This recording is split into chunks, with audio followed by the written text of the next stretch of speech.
It's over here and I got it. Good evening, everyone. We'll call the meeting to order. Rebecca, please call the roll. Sorry about Flournoy. that. Here. Hallie. Yes. Anderson. Yes. Gandy. Here. Rasmussen.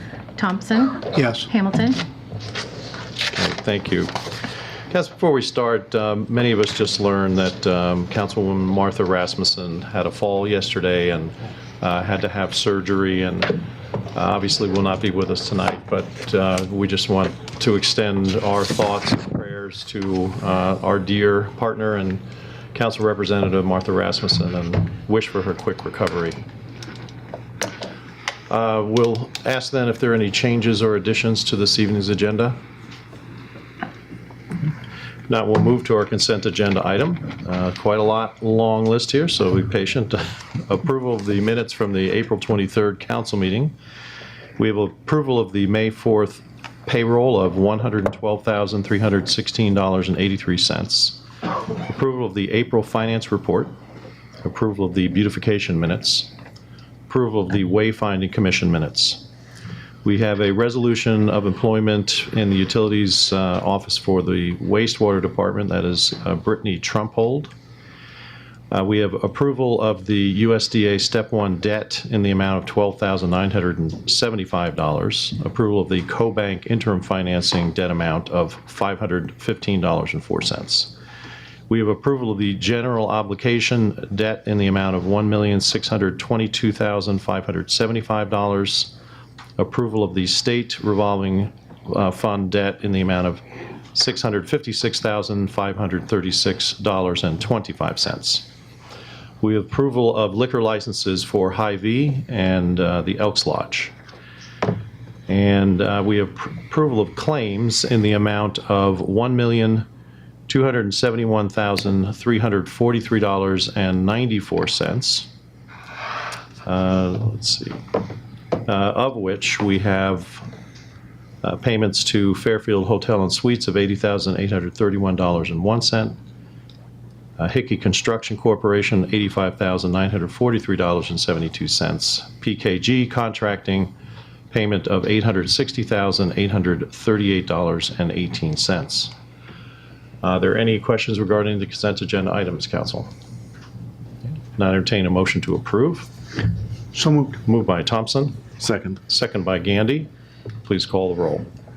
Thompson. Yes. Gandy. Yes. Anderson. Yes. Flournoy. Yes. Hallie. Yes. Okay, thank you.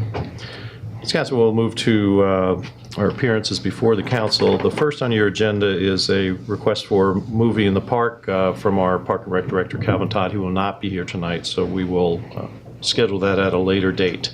The next will be the Jefferson County Relay for Life garage sale. Is Dawn Bechtel? Yes. It's actually Carrie Brownlee today. Dawn Yeah, couldn't be here Kara. today. So she asked me to fill in for her because she had something come up. So we're asking to use the the parking lot, the public parking lot just south of First National Bank again. We'd like to do a garage sale this summer. We'd like to do it on May 19th. The rain date for that, if we couldn't possibly do it on the 19th of May, would be June 16th. And then we'd like to do another one in the fall on Kids Day, which I believe is scheduled for September 15th. And if by chance that's a rain date, we would like to do it on September 22nd. Okay, so the request then is for both Both dates. Okay, possible. very good. How did things go this past weekend? They went really well. We should have met our goal for the year, which was $25,000. So we should have met that at the relay this last weekend. So. Okay, thank you. Council, any questions regarding the request? Okay, if not, entertain a motion to approve. So moved. Moved by Anderson, Second. second by Flournoy. All those in favor signify by saying aye. Aye. All those opposed, the same sign. Thank you. Good Thank you luck. very much.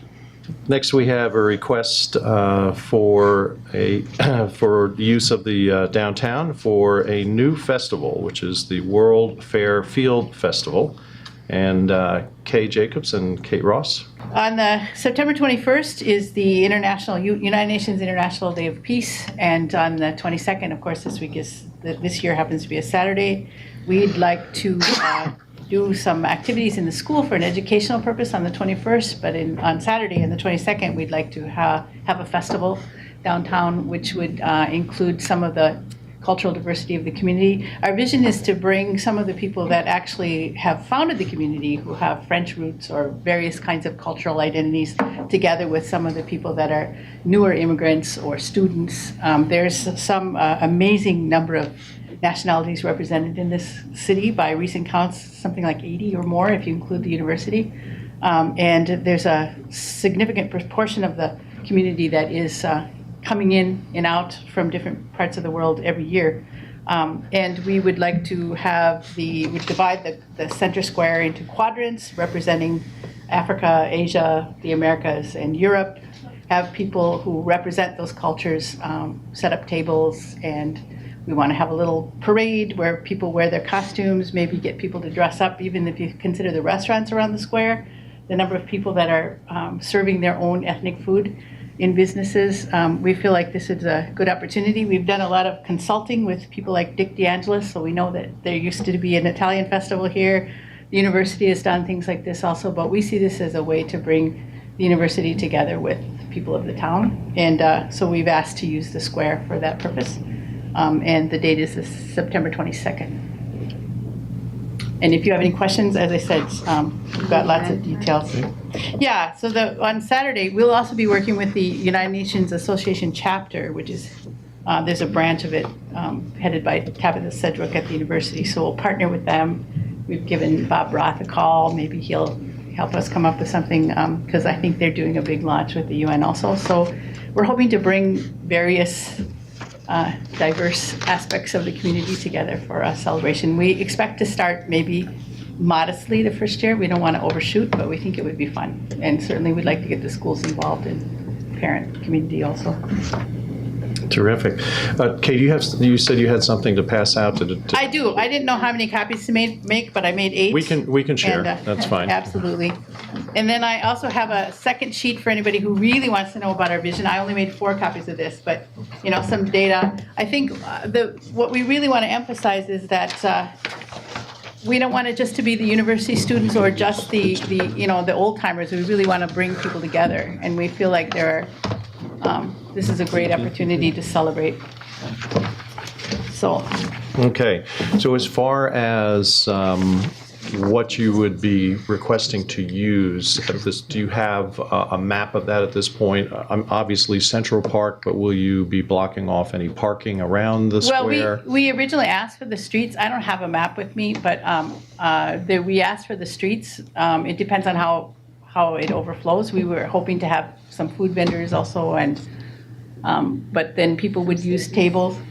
Sorry? Possibly stages of this performance. Yeah, so mostly it's around the park area. That's Okay. what I would see. I think what I'd recommend you do is if you come back, bring back an outline Okay. of the street area, parking areas, or any street closures that you would be requesting. Okay. So that we can have record of that at the meeting. Okay. We'll go ahead and approve the use of Central Park tonight, so that we have that done. But if you would just bring back any of the other specific Okay, I requests, think so I we could filled do out the that. form, so I can Does- get another one. I'll just, when we filed it. But Did that have a map on it? It did, as I recall, Okay. but Did we I have- certainly can get. Okay. And Darren wanted them to come back and discuss. Okay, right. So the square part That's has already been correct. We approved. did have, yeah, we did have that presented in our packets a couple of meetings ago. So, And that was approved, but Right. they wanted them. Okay. No, I don't blame you. So, no, it's I'm I'm just- new here. I'm kind of figuring out things as I go, so. right, I'm just being reminded that we have approved that already. Oh. So, we'd ask that you come back and describe the fair, so. Yeah. And I'm hoping any of you would get excited about this and help us out. If you have any ethnicity in your background, you can. We all do. Crafts. Any at all? Any ethnicity at all? We're representing, sort of a cross section of it here. The old Minnesota and the new Minnesota. Yeah. Right. So. All right, well, thank you for that description. We appreciate that. We look forward to it and look forward to it continuing. So Yes. council, entertain a motion to approve the concept as presented tonight for the World Fairfield Festival. Thank you very much. Okay. So moved. Moved by Gandy, Second. second by Hallie. All those in favor signify by saying aye. Aye. All those opposed, the same sign. Okay, thank you. Next, Dorothy Dries would like to make a comment on the proposed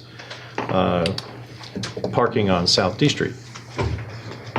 Hello, my name is Dorothy Dries. I live at 104 South D Street, and so I've written up some reasons for why we should not prohibit parking on D Street, and the first one is the houses on the first blocks of South D were built about 100 years ago, so many of them have just one short driveway, which is not enough parking for occupants and their guests. The people at the corner would incur, the Woods would incur considerable expense enlarging their driveway where their yard is now.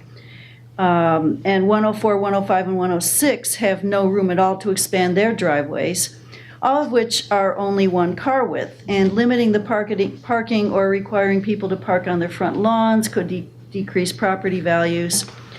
Without the street parking, residents or visitors would have to park behind the cars in the driveways, blocking in the other cars there, or the visitors would block up the alley, and this has happened before with us.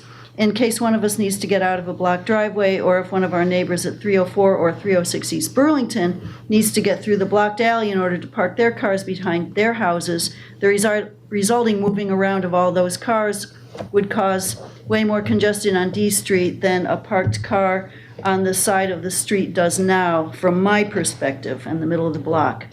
As it is now, cars speed up to run through the light before it turns, and the empty school buses barrel down the street pretty fast too. With no cars parked on the side, vehicles will have a wide open drag strip and be running up and down the street even faster.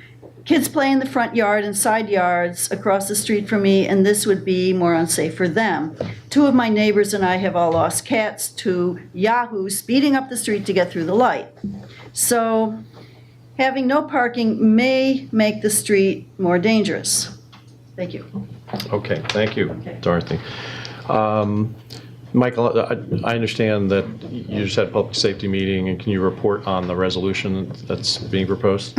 Sure. So based on the discussion and the recommendation from our previous Public Safety Transportation Committee meeting, we were looking at no parking on the west side from Burlington to Adams and also from Madison to Jackson. We had some input from the public, and it was requested that the section from Madison to Jackson could not be 24-hour, but instead match the sign that's at the intersection of Jackson and D. That's 7:30 to 8:30 and 3 to 4 would be the no parking times, so that it would ease the congestion around school, pick up and drop off, but not the other times. So a committee is going to recommend that to the council. So essentially, we'll table the resolution as it was written, because the resolution as it was written does not include this new recommendation. But we would maintain the recommendation to add no parking anytime from Burlington to Adams on the west side, because there have been some serious safety issues, and there was just an accident last week along that area, described by Police Chief Thomas's rather serious accident. So that's what we're trying to avoid. We know it's an inconvenience to the property owners.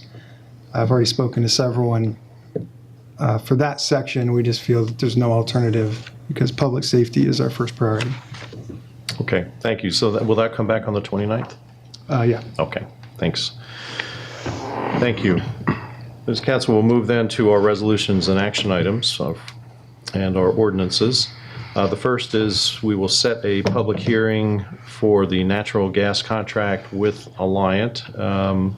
Doug, is that going to be set for our next meeting, the Yes, 29th? well, we had a couple changes made tonight in the contract, which I'll describe during the committee report, or I can do Okay. it now if you like.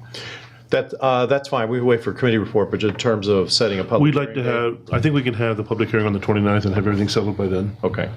All right, so we'll set the date then for May 29th for public hearing. I entertain a motion to approve. So moved. Moved by Flournoy, second by Thompson. All those in favor signify by saying aye. Aye. All those opposed, the same sign. Okay, thank you. Next, we'll set another public hearing. This is for the preliminary and final plat approval of the Lincoln Court subdivision Phase 2. That will also be for May 29th, our next council meeting. Motion to approve. Moved by Anderson. Second. Second by Flournoy. Those in favor signify by saying aye. Aye. All those opposed, the same sign. Next, we'll set a public hearing for the plans and specifications for, and engineering for the Court Street improvements. That will also take place on May 29th. So moved. Moved by Anderson, Second. second by Flournoy. All those in favor signify by saying aye. Aye. All those opposed, the same sign. Thank you. Next, we will have consideration of accepting as final the point repairs for sewer project. And Melanie, will you report on that first, please? This was a project that was done through formal quotes to do 2 point repairs within the city. These were bid out because the depth was more than what the city could do in-house. The project was awarded to Drish Construction. During the project, another point repair that we had scheduled for this year, the homeowner actually got done with their work early, so we did it as a change order to this project so the homeowner could have their garden back. And so the original contract price for the 2 point repairs was $17,199.50. Once we added the 3rd point repair for approximately $11,000, the final construction cost was $28,560.75. At this time, we only have a retainage payment of $1,428.04 left. The work has been completed. The line has been televised to make sure the repairs were done and working properly. So we would recommend acceptance of this project as final. Okay, thank you. So council, based on the recommendation from our engineer, we have a motion to approve. So moved. Moved by Flournoy. Sorry, who was the second? Second. Katie. Second, Anderson. All those in favor signify by saying aye. Aye. All those opposed, the same sign. Thank you. Next item, council, is designating authorized users for telephone banking services with CoBank, and this is for our interim financing, and this is for payments that are made, Rebecca. And we currently don't have current employees Yeah. on that list, so we are Correct. going to update those, and they would be Rebecca, Denise, Aaron, and myself. We'd entertain a motion to approve those users for the system. So moved. Moved by Thompson, Second. second by Gandy. Any questions or discussion? Not all those in favor signify by saying aye. Aye. All those opposed, the same sign. Thank you. All right, so we will be skipping the next item, which is the resolution to change the parking on South D Street. We'll move then to our resolution for, we've got several here. They're amendments to our urban renewal plan, and these are public hearings. We'll be setting June 11th for the public hearing for Amendment 1. Entertain a motion to approve the public hearing. So moved. Moved by Anderson, Second. second by Flournoy. All those in favor signify by saying aye. Aye. Opposed, the same sign. Then your next item would be Amendment 2. This is to Highway 134 Bypass Urban Renewal Plan, and that will be setting June 11th for public hearing. So moved. Moved by Anderson and second by Flournoy. All those in favor signify by saying aye. Aye. All those opposed, the same sign. Thank you. And we will also have a resolution fixing dates for public hearing on the proposed development agreement for June 11th. Entertain a motion to approve, set the public hearing. So moved. Moved by Anderson, second by Flournoy. Aaron, I was going to ask you anything that you want to say about the developers agreement going forward? After good dialogue with the developers, we did come to an agreement. We've got an agreement where we're going to be able to cash flow the project as we go through with the TIF amendment and stuff. So it'll turn out to be a good project where city and private development work together well. Okay, very good. We look forward to seeing that. So then, all those in favor signify by saying aye. Aye. All those opposed, the same sign. Okay. Next, council, the follow-up from our last meeting. This will be a resolution approving and authorizing the loan agreement providing for the issuance of $750,000 in general obligation capital notes and levying a tax to pay those. And this is approval of also of the tax exemption certificate. And remember, that loan is being placed with local bank, Washington State Bank. So entertain a motion to approve the authorization. So moved. Moved by Gandy. Second. Second by Thompson. Any discussion? Not, please call the roll. Gandy, Yes. Thompson, Yes. Anderson, Yes. Flournoy, Yes. Hallie. Yes. Okay, thank you. Next, council, we have a proposal for speed limit changes on Highway 1. This will be through ordinance.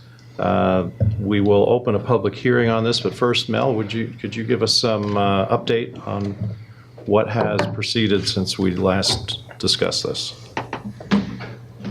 All right. So the best way to describe everything is through the map that is attached to the agenda. But this ordinance does several things. A majority of the language is just to clean up sections of our code that references points that were part of Parsons College or early in MUMs that no longer exist. So we needed to get rid of those references. What is actually being changed, though, as far as the speed on Highway 1 is shown on that map, and it is really from about Southgate south to the bypass, lowering the speed through there by 5 miles an hour gradually as we go out of town. Yep. So on this map, you can see that there's no actual changes for Highway 1 North, even though Highway 1 North, again, is referenced in this ordinance. It's to clean up language. And then as you go towards the bottom of that map, you'll see where signs are crossed out and the new locations for it. So you have be lowering the speed limit in front of Southgate from 50 to 45, again going both directions, and then from basically Libertyville Road, then it will continue to go 5 miles an hour until the bypass. So I think as we've talked before, the way this DOT works and the speed studies work is this is kind of a take it or leave it recommendation based off of the speeds that people do drive out there. Part of the Public Safety Committee discussion is as we do the Highway 1 improvements, those will be designed for even lower speed limits to continue to encourage the lower speed limits on this side of town. So the speed limit around the rotary would be probably 15 miles an hour? What? The rotary would probably be 15 miles an hour? Maybe not quite that, but yeah, we would be looking at the 35 to 25 mile an hour rather than more of a higher speed like the 45 that's out there now. Okay, thank you. Any questions, council? We will open the public hearing on this and ask if there's anyone who would like to provide any comment. Okay, seeing none, we'll close the public hearing. So this is the first reading, council. Entertain a motion to approve from the first to the second reading. So moved. Second. Moved by Hallie, second by Anderson. Any discussion? And all those in favor signify by saying aye. Aye. All those opposed, the same sign. Okay, thank you. So council, we are going to be looking at the final reading for our fireworks ordinance. And before we open up the public hearing, I'll ask Councilman Hallie if there's anything's changed since. Well, we just decided at the committee to move Bring it the back. same language Right. forward so we wouldn't have to start from scratch.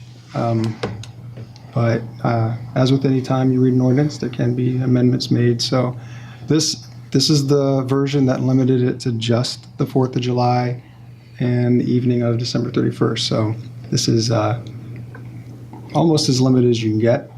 There's some cities that just ban it outright, but this is quite a bit more limited than what was last year. So, but it got through its 2 readings, and here it is for its 3rd Okay. in all its glory.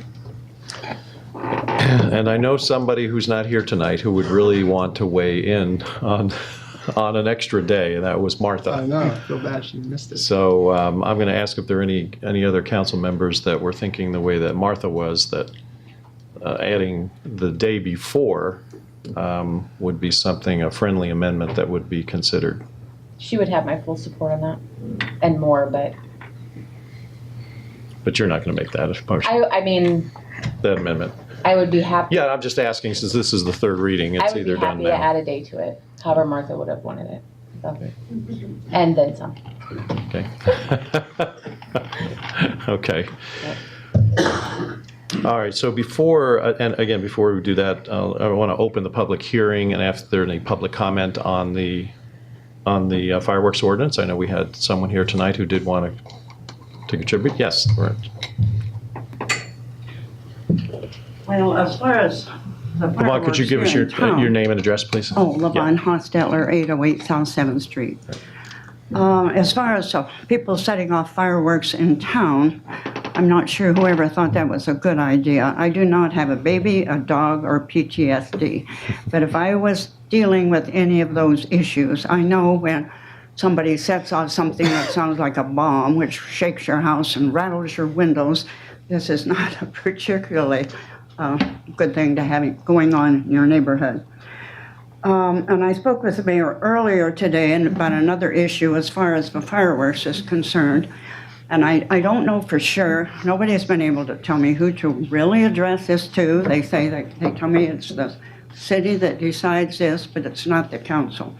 But the issue I'm talking about is where the public fireworks, the city fireworks display will be held.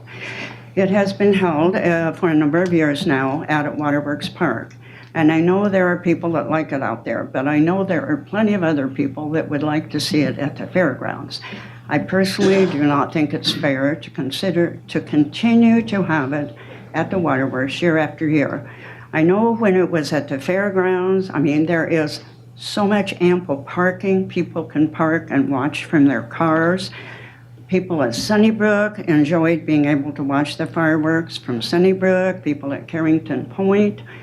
Before anybody suggests that it's not safe, people crossing the highway, that doesn't seem to be any kind of an issue with the fair.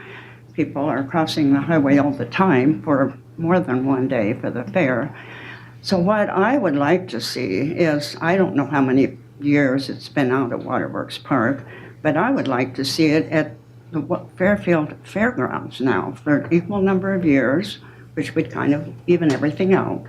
And after that, every other year, have it 1 year at the fairgrounds, 1 year at Waterworks. I think that would be fair to everybody.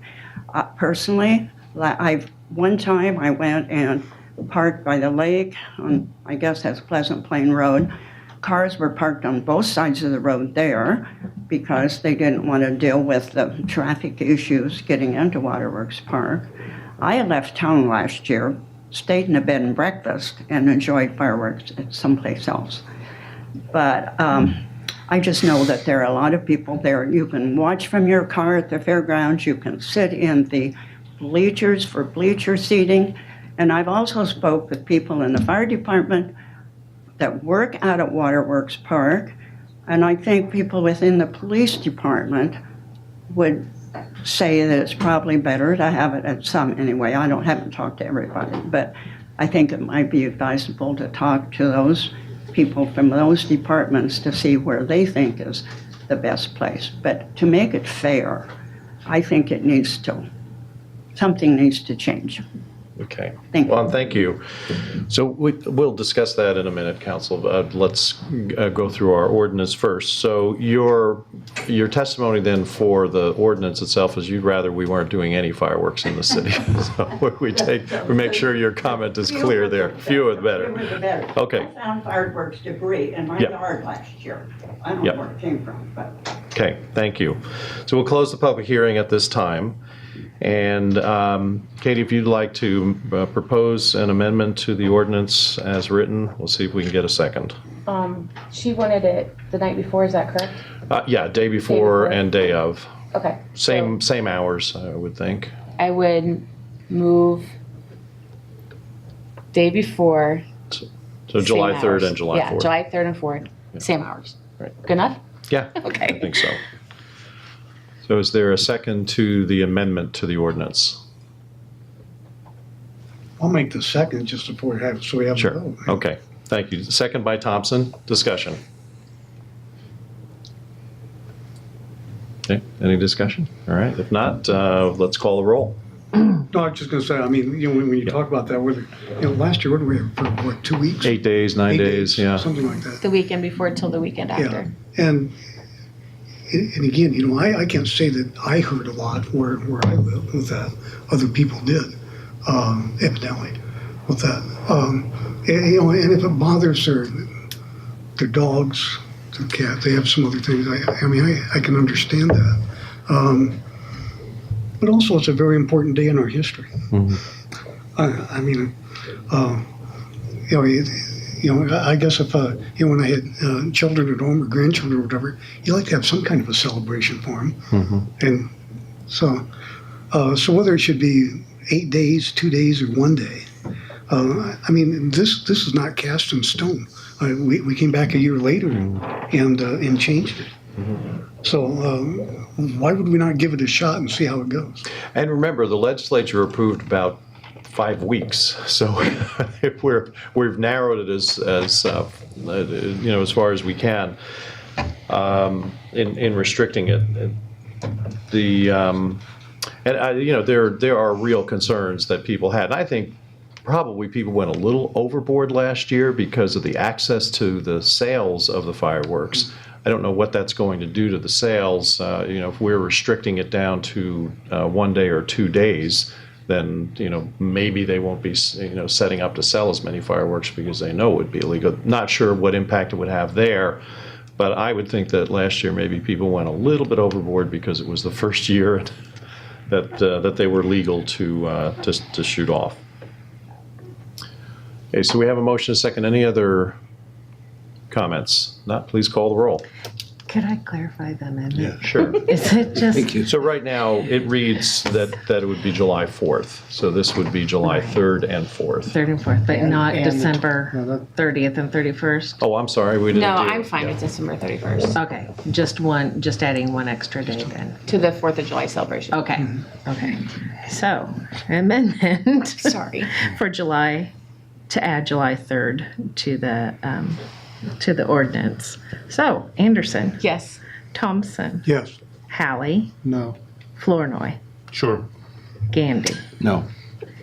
Okay, motion passes 3-2. All right. Thank you, council, appreciate that. So council, moving on to the mayor's report, there are 3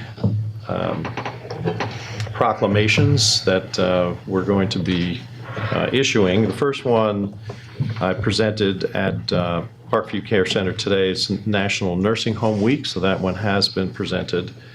The next 2 are related directly to the city, and that is the 50th anniversary of Home Rule. That basically gives local governments the authority to operate in the state of Iowa. So this being the 50th anniversary, we said that essentially Fairfield supports Home Rule, its powers, and provides to make local decisions that best reflect the residents of our community. So I would entertain a motion to approve the proclamation for Home Rule. Move to approve. Moved by Hallie, second by Flournoy. Any discussion or comments? Not, all those in favor signify by saying aye. Aye. All those opposed, the same sign. Okay. And let's see, coming up a week from now will be National Public Works Week. And we certainly want to celebrate all of those in public works in our community because those sometimes are the thankless jobs. They are definitely the hard jobs. They are the jobs that people really think of when the city providing the best possible service, and certainly we have people that do in our city. So I think it would be great to recognize them by proclamation celebrating May 20th through 26th as National Public Works Week. So moved. Moved by Anderson, Second. second by Flournoy. All those in favor signify by saying aye. Aye. All those opposed, the same sign. Okay. That is all I had, council, so we'll move then to our committee reports. The Environmental Franchise Committee? Right. We had two brief meetings, one on the 25th with just committee to formulate a couple questions for the survey that we want Waste Management to send out to our bin testers. Ran those by Waste Management. We had another meeting with Waste Management in person, and we settled on those 3 questions finalized. And Waste Management is going to put a survey together for our testers on one of these survey websites. Maybe put a link to the city, I think, is we're going to try and do that. And it'll be restricted to the bin testers, and we'll collect that information in the next 3 or 4 weeks, I suppose. Okay, thank you. Well, I should talk about the Alliant Energy contract, huh? So we had another meeting tonight, dealing with the gas contract, and a few weeks ago we had asked Aaron to send this contract, the existing contract, to Alliant and ask them to add in a provision for review every 5 years, just like the electric contract has in it. They agreed to that. And then tonight, Melanie asked if we would add in a couple more things. One of them was to require Alliant to obtain a right-of-way permit should the city ever establish such a permit when they want to do some work. The other one was to ask them to agree to a yearly meeting to discuss any scheduled improvements and potential for utility adjustments, and to add a provision that should we ask them to move their utilities at any time, they would do it within 90 to 120 days. So if we can get that back from Alliant before the 29th, I suspect we will, then we can go ahead with the public hearing on the 29th. Okay, thank you, Doug. Can I ask a question? Yes? Melanie, how long did we wait for them to move on Adams? I'm just curious if that would have resolved the issue we ran into on Adams. Timeline aside, one of the issues that we have in any project is when that start date is, as far as when we just tell them about a project, are they supposed to start planning for relocating, or do we wait till plans are final and then they have to start relocating? So this says after receiving a preliminary plan and written notice of the project, they have the 90 to 100 days. On Adams, had we started the count from when they received preliminary notice, we wouldn't have had the delay in the fall. All right. They started after the final notice, and that's what kicked us into the spring on that one.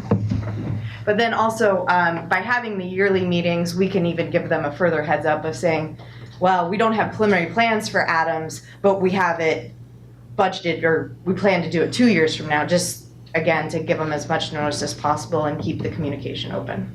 Okay. Okay, thank you. Next, Personnel Committee. Personnel Committee met last Wednesday.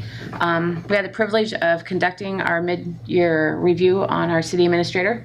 I will be the first to admit that I missed the 3-month review. That was during tax season, and I'll be honest, this is the last thing on my mind. So as an accountant, it slipped by me, and I apologize to Aaron in the meeting. And we did conduct this as a mid-year review, and a combination of the 3 and 6 months is written in his offer letter. So we are conducting one review. I had asked for input from city council, department heads, and staff that work within City Hall, and got very good, 100% response from the department heads and city staff. And most of the city council responded, and Aaron received raving reviews. Any comments that were made on the review sheets were not negative at all. They were just simply areas of growth or areas to work harder on. And so we have put together a plan. The minutes are included. In the review, we gave him some bullet points to work on going into his 1-year review, and we'll revisit those the first week of December before tax season. Okay, great. Thank you, Katie, and congratulations, Aaron, on your positive review. We really appreciate all the work you've done thus far and really hit the ground running with us. We appreciate that.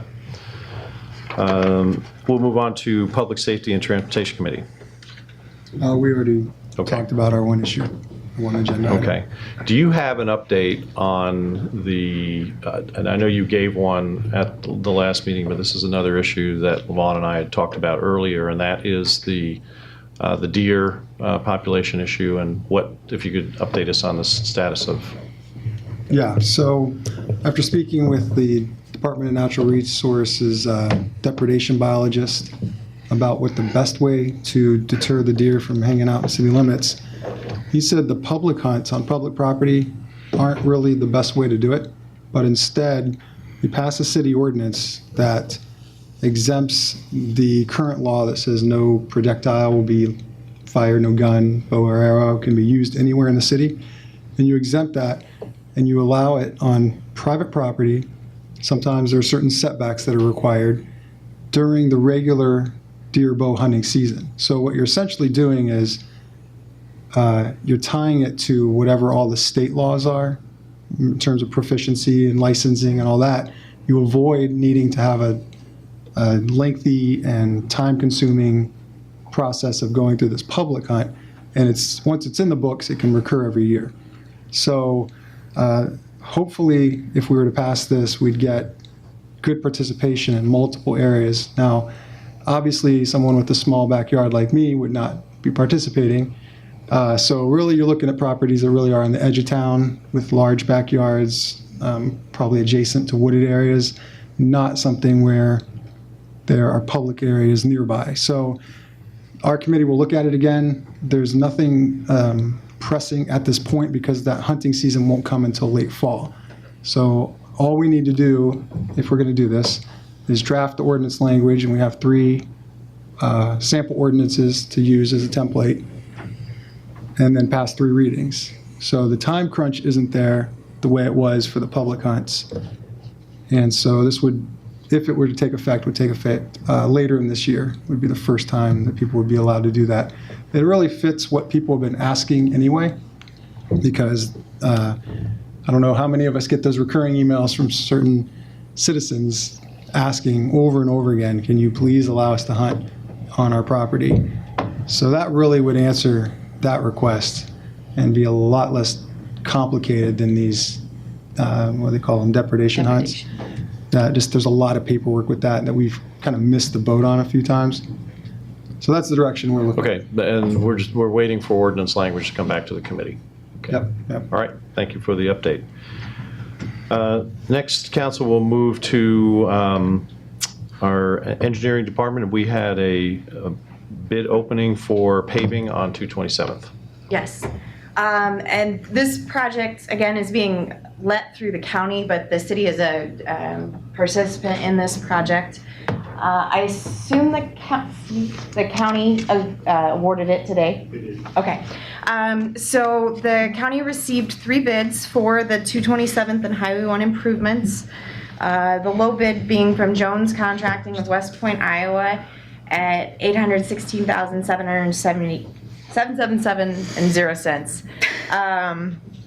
Flynn Company from Dubuque, Iowa at $66,599.02, and the third bid being from Iowa Civil Contracting of Victor, Iowa at $906,078.65. The county did award it to Jones Contracting, but I wanted to take this opportunity to thank the bidders on behalf of the city for their bids. They are lower than the estimate, which we always like to see, and we'll work out on how the funding of all of this changes with the lower bids. Okay, thanks, Melanie. So we'll take the action then to approve the low bid as well, or is it's being done through the county, so it's already done? Yeah, this So was more of a forward courtesy report, to that's fine. you, Okay. or to the council for this project. Great, thank you.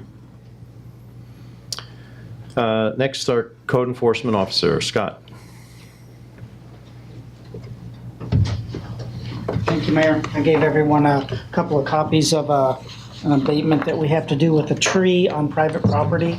Normally, we're dealing with trees in the right-of-way, and this is on private property that if it does fall, which it is going to fall eventually, it's going to do a lot of damage to the neighboring house. And I've talked with the owner, I've wrote a letter to the owner, given her a timeline, and we're not really getting anywhere. And I just want you to know that my next step is getting your approval to go ahead and have the trees taken down. So that's why I'm here. The date is May 22nd for them to have the trees down. And after that date, we will order the city to take them down if they do not do it. And build them? Yes, absolutely. So that after the council's action, what will your step be will you send them an additional communication telling them Yep. that they have? After they don't meet that deadline, I'll get with Daryl to get a timeline of when he will do it and make sure and give them notice first. Okay. Are we going to need a property committee meeting, or is that not necessary to go through this next step? If they don't meet the deadline, is it going to be a need for a property committee meeting, or do we just move forward? No, I don't think so. I think we can just go ahead and enforce. I think Scott wants the full council approval to take this step, but I think it's pretty much comes out of his area, his office. Any other questions? Okay. So do we need to vote on that now? Yeah. So then the motion then would be to support the recommendation for action for the elimination of the tree, which is on private property, two trees on private property, and to notify the homeowners of the date with which we expect them to be down before the city would actually take them down We ourselves. already have this letter, right? They've got that letter, and then I also had, you got this one too from Mark Brown. So moved. Moved by Flournoy. Second. Second by Anderson. All those in favor signify by saying aye. Aye. All those opposed, the same sign? Okay, thank you, Scott. Okay. Okay, so that brings us to the end of our agenda. We do have some business in closed session, so I would entertain a motion to go into closed session by Iowa Code 21.5C. So moved. Moved by Anderson. Second. Second by Thompson. All those in favor signify by saying aye. Aye. All those opposed, the same sign. Thank you. Now we'll clear the council chambers and start our meeting. Thanks.